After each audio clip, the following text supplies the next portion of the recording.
아침 신문 귀로 읽으세요. 김용민의 조간 브리핑. 다음은 무엇일까요? 겨울밤 야식으로 숙취와 감기 예방에 좋은 과일입니다. 겉은 쫄깃하고 속은 부드럽고. 정답! 반건씨? 네, 맞습니다.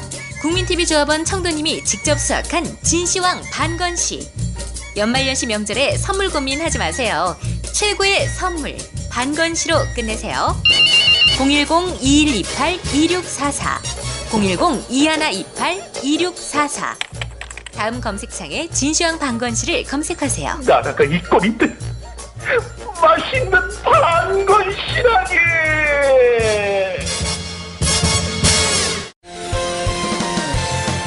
학교폭력 예방 앱 스마트 보디가드.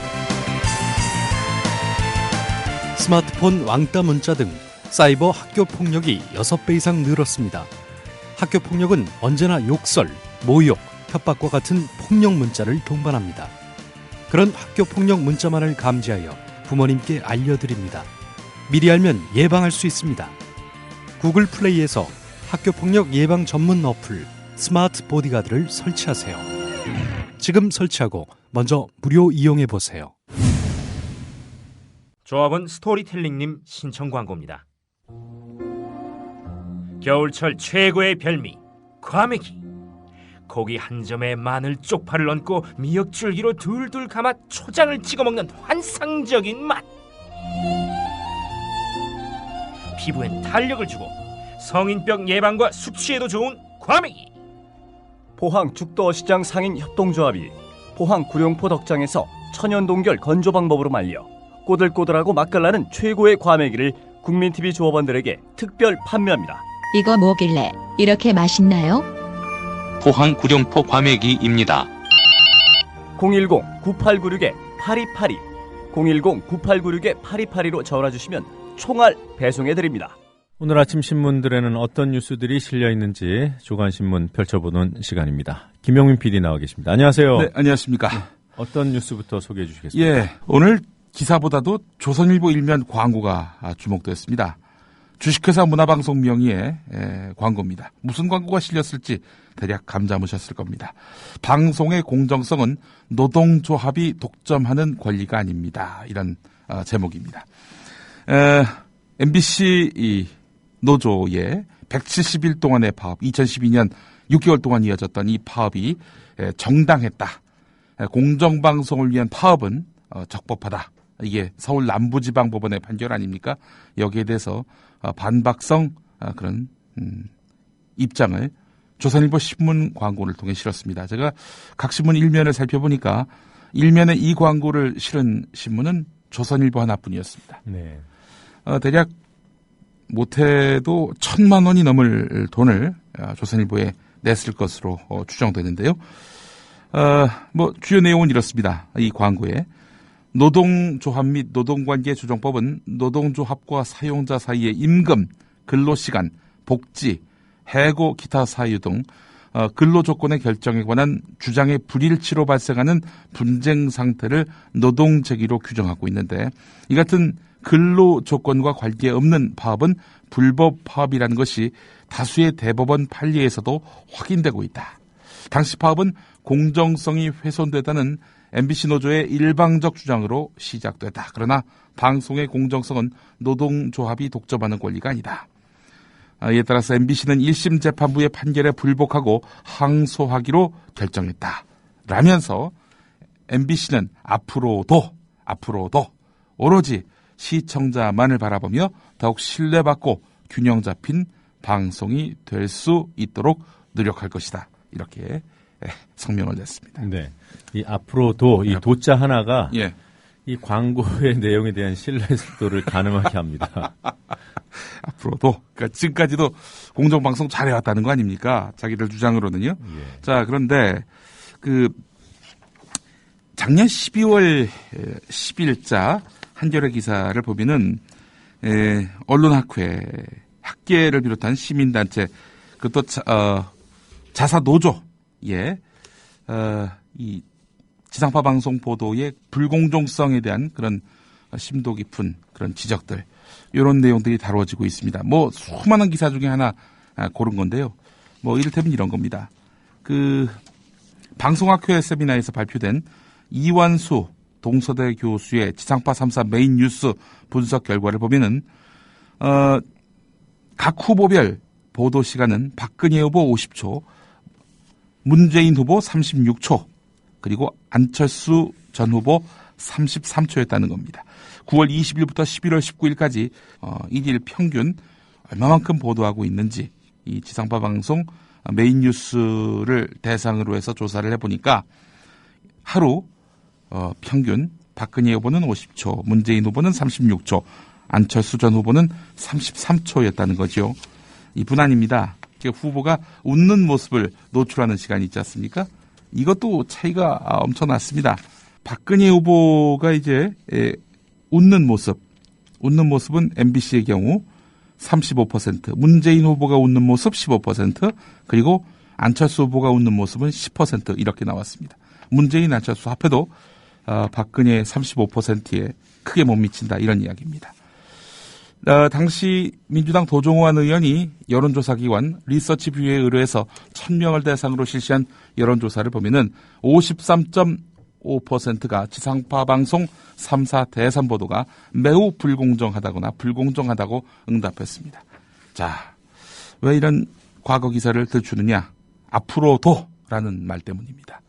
지금까지 공정방송 해왔다는 이런 MBC의 주장, 얼마나 어처구니가 없는지 학계에서도 그렇게 보지 않을 뿐더러 시민들도 MBC 뉴스는 그렇게 안 봤다라는 점을 강조하기 위해서 제가 소개를 했습니다. 네, 과거 말씀하셨는데요. 예. 지금 얘기 한 가지 해드릴게요. 예. 네.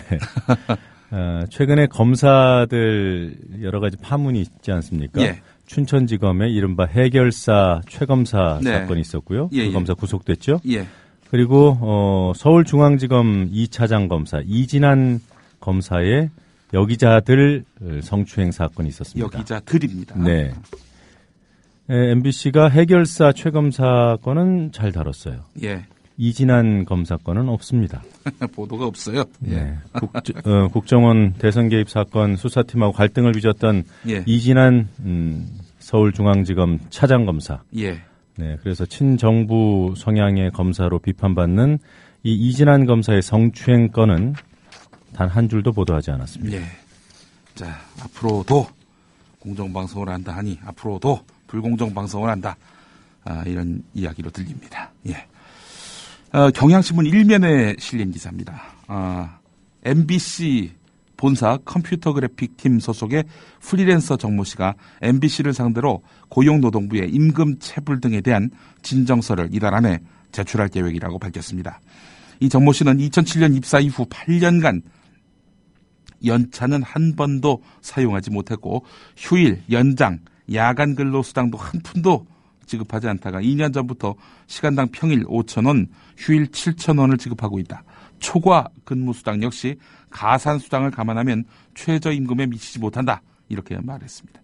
연장 근로시 시급의 50%를 더한 수당을 주도록 한 최저임금법 위반이란 것이죠. 이게 본인 이야기만이 아닙니다.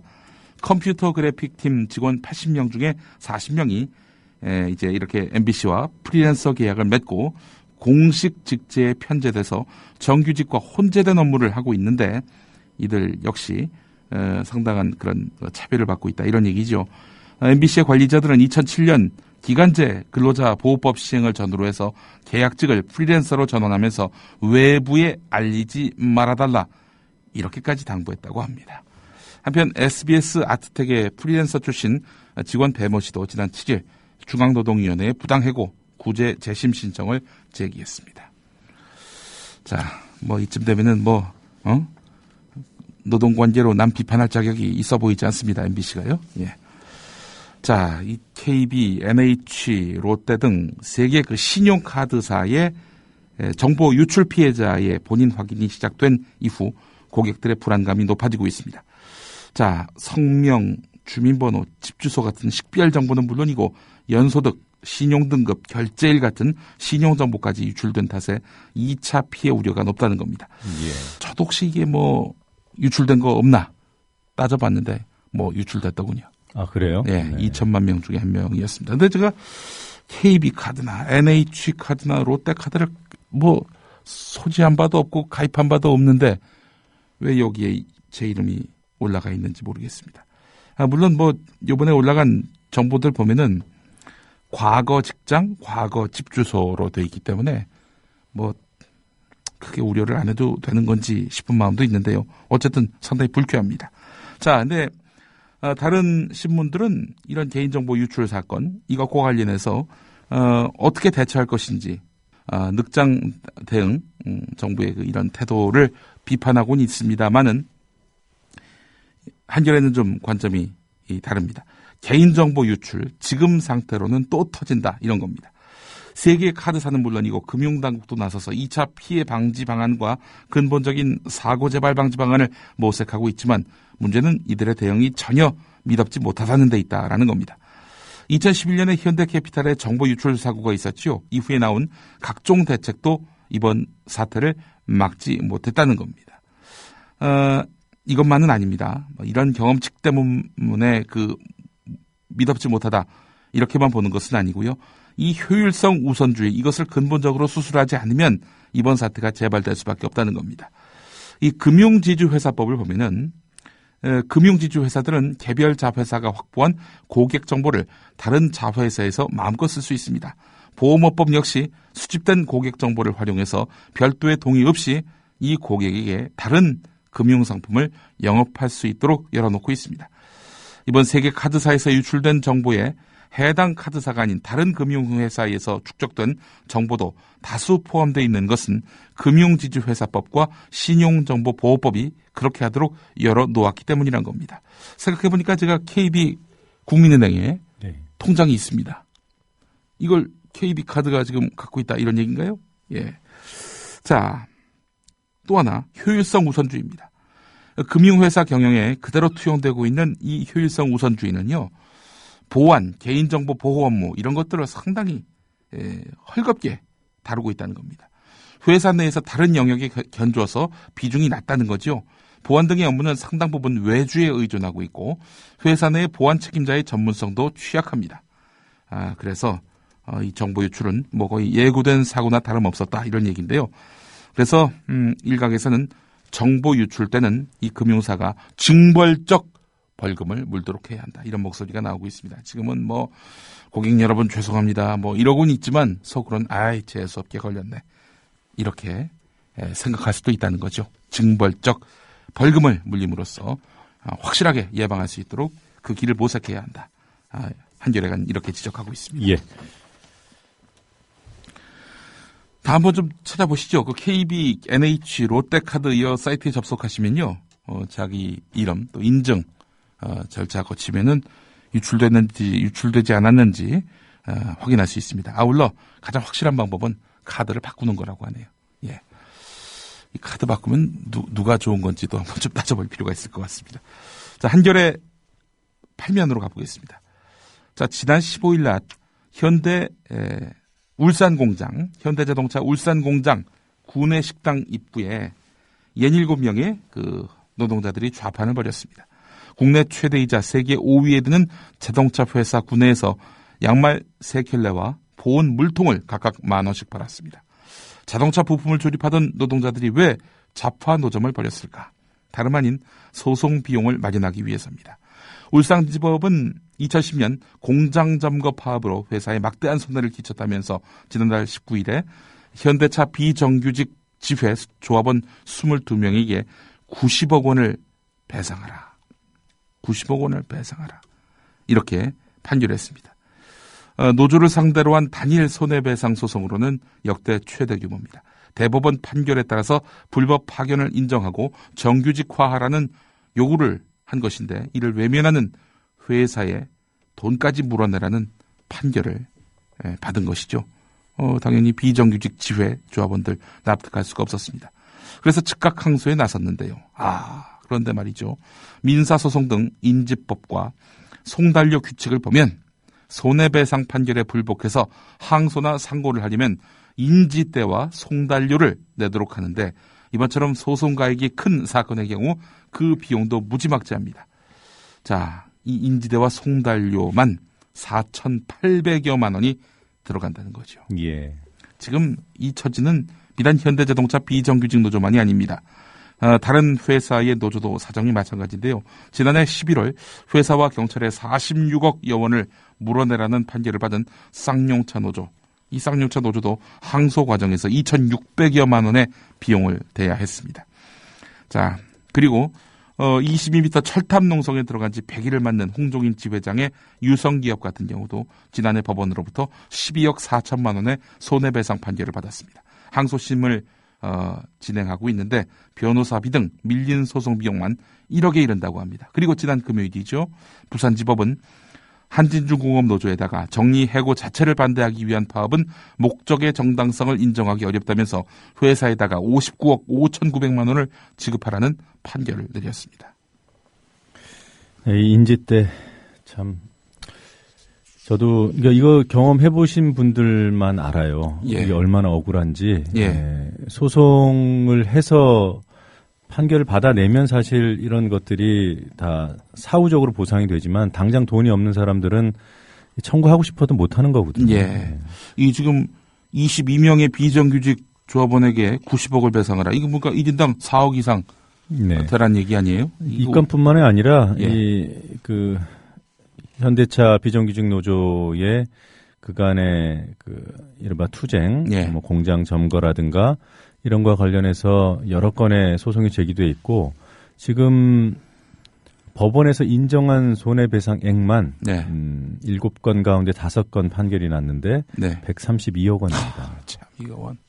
아직도 수십억이 남아 있어요. 예. 그리고 뭐 쌍용자동차 지난 연말에 40여억 원 났죠. 예. 그리고 요번에 한진중공업도 60억 가까이 나왔습니다. 양말 팔아가지고 근데 이거 어떻게 그러니까 양말 팔아서 인지대라도 마련하겠다라는 거예요. 이 인지대 송달료 이게 가능하겠습니까?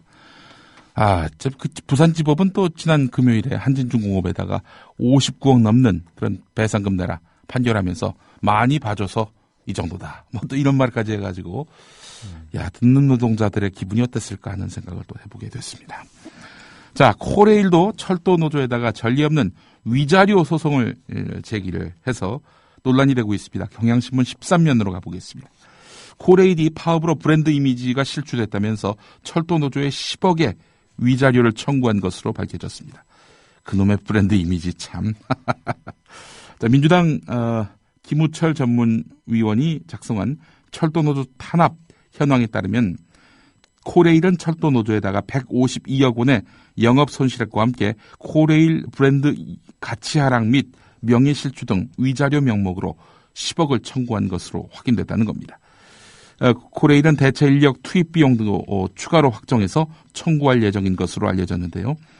코레일이 가압류 신청한 철도노조 소유 부동산 예금 등 116억은 이번 파업과 무관한 2009년 파업 손해액 38억 5천만 원도 반영되어 있는 것으로 분석되어 있습니다.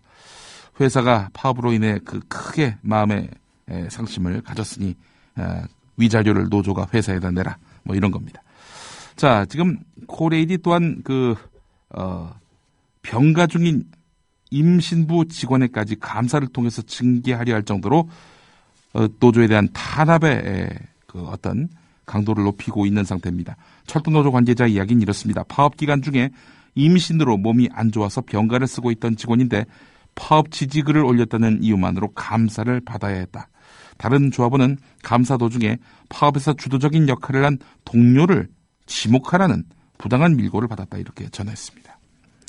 지금 뭐 정치자들께서 뭐 노동자들한테 이런 소송으로 손해배상 소송으로 족쇄를 채우려는 이런 시도에 대해서 대부분 공감하시면서도 언론이 왜 일방의 편을 드나라는 생각을 하실지도 모를 것 같아서 제가 한 말씀을 드리면 법원은 이미 우리나라의 법원은 이미 노골적으로 기업의 편을 들겠다 공언한 상태입니다. 사실상 지난 대법원의 통상임금 소송에서 기업들이 부담해야 될 것이 명백함에도 불구하고 희한한 그 법논리를 앞세워서 통상임금 지금까지 지급해야 될 것들을 다 탕감해 줘 버렸잖아요. 이래 놓고는 기업과는 비교도 할 수 없을 만큼 돈이 없는 분들, 예. 노동자들에게 이런 손해배상 소송은 뭐 신청하는 대로 청구하는 대로 지금 판결을 내고 있어요. 그것도 약속이나 한 듯이 집중적으로 예. 이런 상황을 종합적으로 볼 때 노동자들에 대한 손해배상 판결은 노동 탄압의 차원에서 이루어지고 있다 이렇게 의심해 볼 수밖에 없습니다. 예. 이런 편향이 아니라 굉장히 공정한 시각으로 보는 것이다라는 설명을 저도 좀 추가하고 싶습니다. 중앙일보 신면으로 가보겠습니다. 진정 코레일의 브랜드 이미지를 추락시키는 주인공이 누군지 의심하게 되는 그런 기사입니다. 자, 이 최연희의 코레일 사장이 새누리당 황우여 대표 찾아가가지고 자신이 그 지역구로 삼았던 곳에 후임 당협위원장이 과거에는 여기를 지구당 위원장이라고 하지 않았습니까? 그렇죠. 네. 이 당협위원장 이 자리에 김영관 전 대전시 정무부시장을 앉혀달라 이렇게 요청을 했습니다. 최측근으로 알려진 김영관 전 대전시 정무부시장 이분이 어떤 분인가 따져봤더니 최연희의 사장하고 사돈관계라고 합니다. 최측근이면서 사돈관계라고 하는군요. 자, 그런데 이 김영관 전 대전시 정무부시장은요, 지난해 10월 서청원 의원이 재보선에 출마했을 때 수행 업무를 맡았다고 합니다.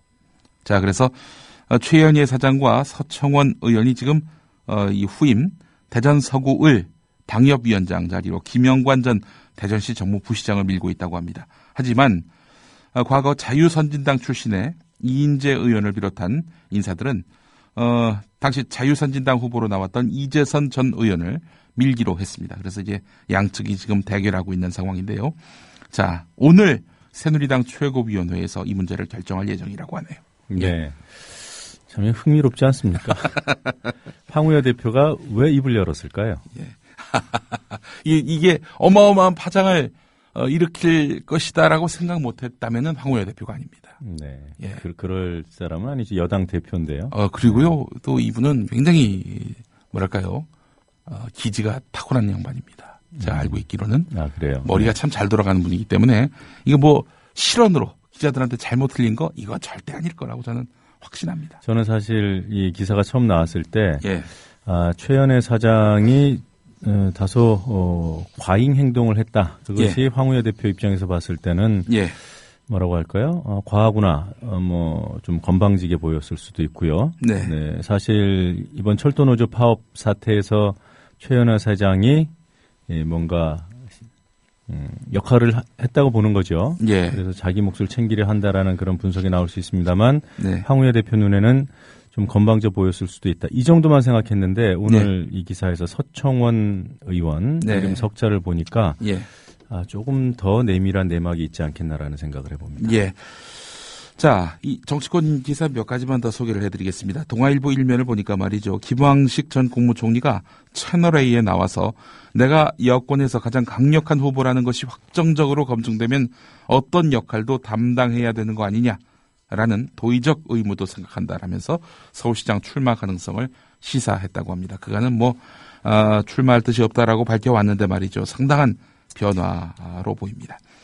박근혜 대통령이 육사 지방선거 광역단체장 예비주자들을 특사로 보내거나 해외 순방할 때 수행원으로 데려가고 있습니다. 왜 이러겠어요? 이거는 이 사람을 공천줘라 이런 뜻이 아니겠는가 하는 그런 해석을 자아내고 있습니다. 대표적으로 부산에 친박 핵심인 서병수 의원을 온두라스 대통령 취임식에 대통령 특사로 보냈고요. 인천시장으로 나오려 하는 이학재 그리고 울산시장으로 나오려 하는 정가균 의원 이 사람들을 수행하고 이번에 인도 스위스 순방에 이렇게 함께 동행하고 있습니다. 네.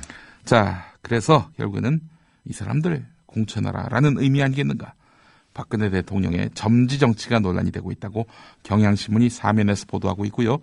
조선일보는 무소속 안철수 의원 인터뷰 내용을 싣고 있는데 서울시장과 대선 때 2번이나 양보했다. 이번에는 양보받을 차례라면서 서울시장 후보 내겠다. 이런 뜻을 밝혔습니다. 네. 오늘 여기까지 할 것 같습니다. 네, 잘 들었습니다. 예.